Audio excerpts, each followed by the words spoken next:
오늘 보면은 예수님께서 제자들의 발을 씻기시는 장면을 기록하고 있습니다. 흔히 예수님의 세족식이라고 불리우는 장면입니다.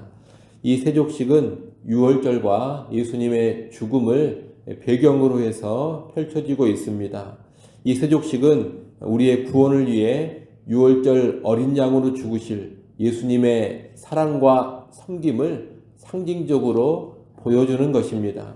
우리는 이 장면을 보면서 세 가지 내용을 보도록 하겠습니다. 첫째는 끝까지 사랑하시는 예수님의 모습입니다. 1절에 보면 예수님은 세상에 있는 자기 사람들을 사랑하시되 끝까지 사랑하셨다고 합니다. 예수님은 세상에 계시는 동안 마지막 순간까지 자기 사람들을 사랑하셨습니다. 여기서 말하는 자기 사람들이란 예수님께 속한 모든 사람을 의미합니다. 요한복음 6장에 따른다면 하나님 아버지께서 예수님께 주시는 자들, 아버지께서 예수님께 이끄는 자들을 의미합니다. 이 자기 사람들에는 예수님의 공생의 기간, 예수님을 하나님의 아들 그리스도로 믿은 사람들뿐만 아니라 그 시기 외에도 예수님께 이끌림을 받는 모든 사람을 다 포함한다 말할 수 있겠습니다. 한마디로 예수님은 하나님께서 택하사 자기를 믿게 하신 그 사람들을 끝까지 사랑하시는 겁니다. 지금 예수님 곁에 있는 제자들은 조금 있으면 다 예수님을 버리고 도망치고 부인할 것입니다. 예수님은 그 모든 것을 알고 계십니다. 그럼에도 불구하고 이들을 끝까지 사랑하십니다. 비록 연약함이 있고 실패가 있고 때로 죄와 불순종으로 쓰러지기도 하지만 이들을 포기하지 않고 계속해서 사랑하십니다. 그 사랑이 바로 끝까지 사랑하시는 사랑, 결코 끊어지지 않는 사랑입니다. 이 사랑을 결정적으로 보여주는 것이 바로 십자가입니다. 예수님께서 우리를 절대로 포기하지 않으시고 끝까지 사랑하신다는 것을 십자가를 통하여 확실하게 보여주신 겁니다. 만약 예수님의 사랑이 유한한 것이고 어느 선까지만 사랑해 주다가 끊어지고 포기해버릴 그런 사랑이라면 죄인된 우리를 위해 십자가에 처음부터 아예 달리시지 않았을 것입니다. 우리는 십자가에서 죄인된 우리를 위해 자기 자신을 내어주시는 예수님의 모습을 보면서 예수님의 사랑이 끝까지 사랑하시는 그런 사랑이라는 것을 알게 되는 겁니다. 여러분, 예수님의 사랑은 끝까지 사랑해 주시는 사랑입니다. 로마서 8장의 표현을 빌리자면 그 무엇도 끊을 수 없는 사랑입니다. 세상 사람들이 다 나를 버린다 하더라도 예수님은 끝까지 나를 사랑하십니다. 내가 내 자신을 보면서 실망하고 내가 나를 보면서 나는 참 사랑받을 만한 자격이 없는 사람이로구나 이런 생각을 한다 하더라도 예수님은 그런 나를 사랑하시고 끝까지 사랑해 주십니다. 있는 내 모습 그대로 받아주시고 있는 모습 그대로 사랑해 주십니다. 오늘 우리가 이런 예수님의 사랑을 받고 있다는 것을 꼭 기억하시기를 바랍니다. 나를 끝까지 사랑해 주시는 이 예수님의 사랑 안에서 안정을 누리시고 평안을 누리시기를 바랍니다. 여러분, 나의 상태, 나의 모습의 근거에서 예수님이 나를 사랑해 주시리라 그렇게 생각하지 마십시오. 그러면 늘 불안하고 요동칩니다. 예수님의 사랑은 그런 사랑 아닙니다. 나의 모습이 어떠하든 나의 상태가 어떠하든 나의 형편이 어떠하든 변함없이 끝까지 사랑해 주시는 사랑입니다. 이 사랑 안에서 영적인 안정감을 가지고 살아가는 우리 모두가 될 수 있기를 바랍니다. 둘째는 낮아져 섬기신 예수님의 모습을 볼 수가 있습니다. 예수님은 제자들의 발을 씻기시는데 이 발을 씻기는 일은 원래 주인이 하는 일이 아닙니다. 종이 하는 일입니다. 그런데 예수님은 만주의 주가 되신 분으로서 종의 모습으로 제자들의 발을 씻기고 있습니다. 오늘 본문 4절 5절에 보면 발을 씻기는 모든 과정을 예수님이 직접 하십니다. 제자들이 대야에 물을 떠오고 수건도 준비해 준 다음에 예수님이 발을 씻겨주는 그 행동만 하신 게 아닙니다. 다시 말하면 다 차려놓은 밥상에 숟가락만 얹는 그런 식의 세족식이 아니었습니다. 예수님은 먼저 일어나셔서 직접 자기의 겉옷을 벗으셨습니다. 그리고 수건을 직접 가져다가 허리에 두르셨습니다. 그리고 예수님이 직접 대야에 물을 떠오셔서 제자들의 발을 씻기셨습니다. 발을 씻기신 후에는 그분이 직접 수건으로 제자들의 발을 다 닦아주셨습니다. 정말로 종이 되셔서 종이 하는 모든 일들을 다 하신 겁니다. 여러분, 이것은 단순한 하나의 이벤트나 퍼포먼스가 아닙니다. 우리가 오늘날 보면 흔히 정치인들이 시장에서 잠깐 장사를 한다거나 아니면 봉사단체 같은 데 가서 한나절 일을 하곤 합니다. 그런데 정말 이 정치인들의 삶이 서민의 삶이거나 늘상 그런 섬김을 하지는 않습니다. 잠깐 이벤트식으로 할 뿐입니다. 하나의 보여주기식 행사나 이벤트로 그런 일을 하는 겁니다. 실제 삶은 자기가 보여주는 그런 이벤트나 행사를 전혀 따라가지 못합니다. 여러분, 삶이 없는 이벤트, 삶이 없는 퍼포먼스는 얼마나 가식적입니까? 그리고 또 얼마나 위선적입니까? 지금도 우리 주변에는 그런 모습이 많이 있습니다. 교회 안에서 간혹 행하는 세족식도 그렇게 될 수가 있습니다. 수련회라든가 특별 행사 때 세족식 같은 순서를 넣기도 하는데, 실제 삶이 섬김의 삶이 아니라면 그런 행사는 정치인들의 이벤트와 다를 바가 없는 겁니다. 순간 감동을 주고 순간 사람들의 호응을 얻을지는 몰라도 그것이 고도의 기만이나 위선이 돼버릴 수도 있는 겁니다.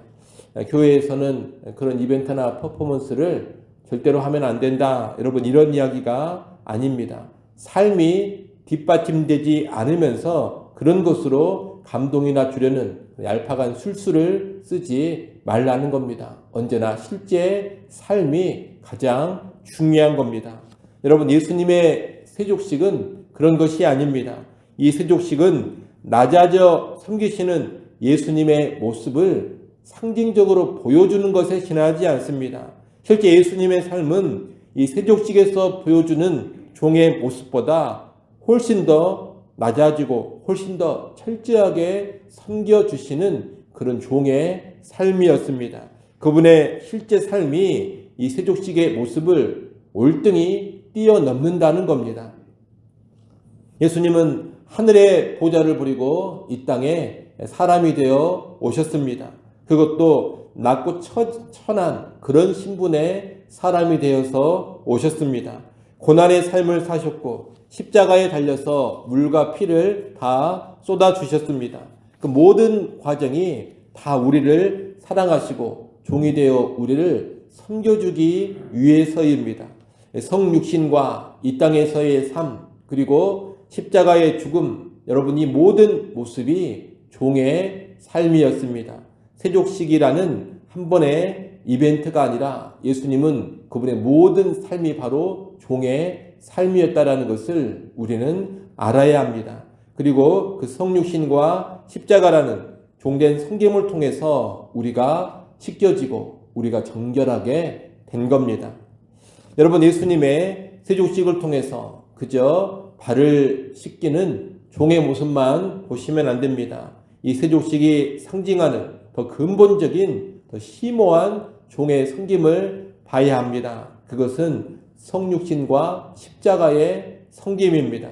그 종된 섬김을 인정하고 수용하는 사람이 예수님과 관계를 맺게 되고 죄사함 받고 구원받게 되는 겁니다.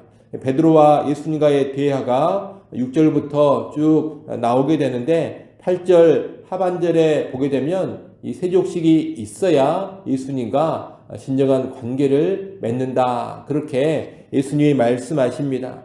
다시 말하면 예수님이 이 땅에 오시고 십자가에서 죽으신 것이 곧 죄인된 나를 위한 섬김이라는 그 진리를 인정하고 받아들이는 사람만이 예수님과 참된 관계를 맺는 겁니다. 그런 사람만이 죄사함 받아 구원받게 되는 겁니다.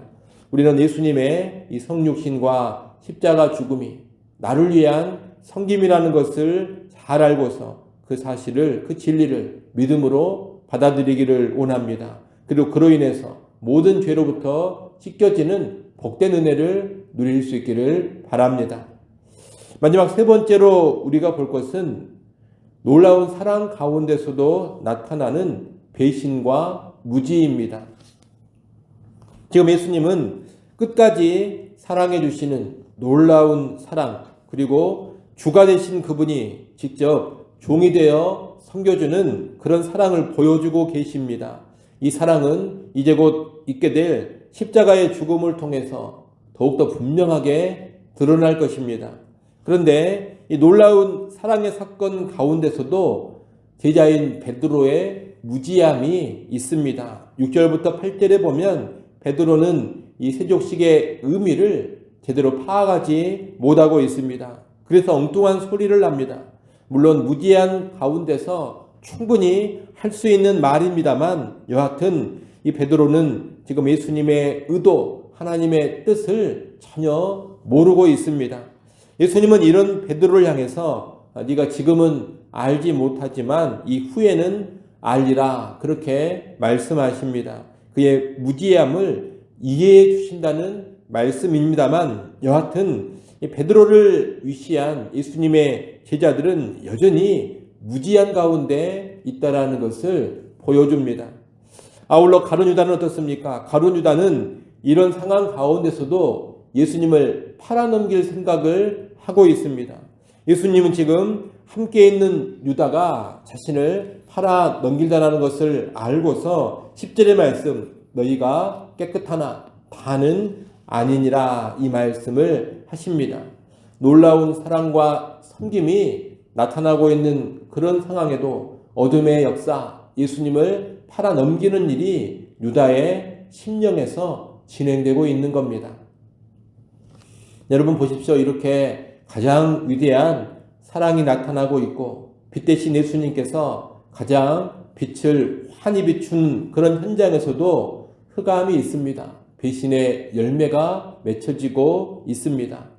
아울러 택함받은 제자들도 영적인 진리를 제대로 알지 못하고 무지한 모습들이 있습니다. 그런데 예수님이 또 이러한 모습을 그대로 다 수용하고 계십니다. 그러면서 하나님의 뜻을 이루어 가십니다. 여러분, 우리는 잘 기억을 해야 합니다. 세족식의 자리, 예수님이 친히 행하신 이 세족식의 자리에서도 문제가 있었다. 그러니 오늘날 교회 공동체 안에 무지한 사람들이 여럿 있는 것, 또 교회 공동체 안에 예수님을 배신하고 부정하는 사람들이 나타나는 것, 교회 안에서 어둠의 일들이 펼쳐져 가는 것, 여러분 그런 일들을 본다 하더라도 이상하게 여기지 마십시오. 또 그런 일들을 본다고 해서 크게 낙심하거나 좌절하지도 마십시오. 어떻게 교회 안에서 이런 일이 일어날 수 있는가? 어떻게 교회 다닌다는 사람이 저럴 수 있는가? 그런 생각하지 말라는 겁니다. 예수님의 세족식 현장도 더하면 더했지 덜하지 않았습니다. 이 땅의 공동체에는 언제나 그런 모습이 있는 겁니다. 다만 우리는 그런 공동체의 모습이라 하더라도 주님께서 사랑하시는 공동체요, 주님께서 위하여 죽어주신 공동체라는 것을 알고 그 공동체를 사랑하면서 그 공동체를 귀히 여기고 섬겨가는 겁니다. 또 그런 모습 가운데서도 하나님의 뜻이 이루어져 간다는 것을 믿음으로 받아들이고 수용을 하는 겁니다. 여러분 이를 꼭 기억하시고 혹시라도 교회의 부정적인 모습, 무지한 모습, 어둠의 모습이 있다 하더라도 예수님의 사랑으로 이 땅의 교회를 품고 사랑하고 또 변화를 일구어가는 우리 모두가 될 수 있기를 간절히 바랍니다. 기도합니다. 하나님 아버지, 우리를 끝까지 사랑해 주시는 그 예수님의 사랑을 잘 알게 하시고 그 사랑 안에서 안정과 평안을 누리게 하여 주옵소서. 나의 모습의 형편을 보면서 나의 행위에 잘하고 못함을 보면서 나의 영적인 상태가 어떠하냐 이것을 보면서 예수님의 사랑이 요동치 않는다라는 것을 분명히 알게 하시고 내 모습 그대로 나의 연약한 모습 그대로 받으시고 품으시고 끝까지 사랑해 주시는 그 사랑 안에 우리가 깊이 거하게 하여 주옵소서. 하나님, 예수님 최고의 섬김이 성육신과 십자가의 섬김이라는 것도 잘 알게 해주시고 그 섬김에 감사하게 하시고 그 섬김을 통한 죄사함과 구원의 은총 안에 깊이 거하게 하여 주옵소서. 특별히 하나님 아버지, 예수님 최고의 사랑과 섬김이 표현되는 와중에도 제자들의 무지함이 있고 유다의 배신이 나타나는 모습을 보면서 이 땅의 교회를 잘 이해하게 하여 주옵소서. 완전하고 완벽한 교회는 없다라는 것을 알게 하시고 또 교회 안에는 늘 부패하고 안타깝고 가슴 아픈 일들, 어둠의 일들이 벌어질 수 있다라는 것을 인식하며 이 땅의 교회를 바라보게 하여 주옵소서. 연약하고 부족한 모습 많은 교회를 할지라도 주께서 핏값 주고 사신 교회라는 것을 늘 기억하며 교회를 위해 기도하고 교회를 사랑하며 교회의 거룩과 변화를 위해 힘써가는 우리 모두가 되게 하여 주옵소서. 하나님, 이 시간 하나님 앞에 나와 다시 엎드려 기도합니다. 겸손히 구할 것을 아뢰게 하시고 아버지 하나님, 이로부터의 지혜와 능력을 공급받는 이 새벽 시간 되게 하시고 하나님의 도와주심을 누려가는 은혜의 시간 되게 하여 주옵소서. 예수님의 이름으로 기도드리옵나이다. 아멘.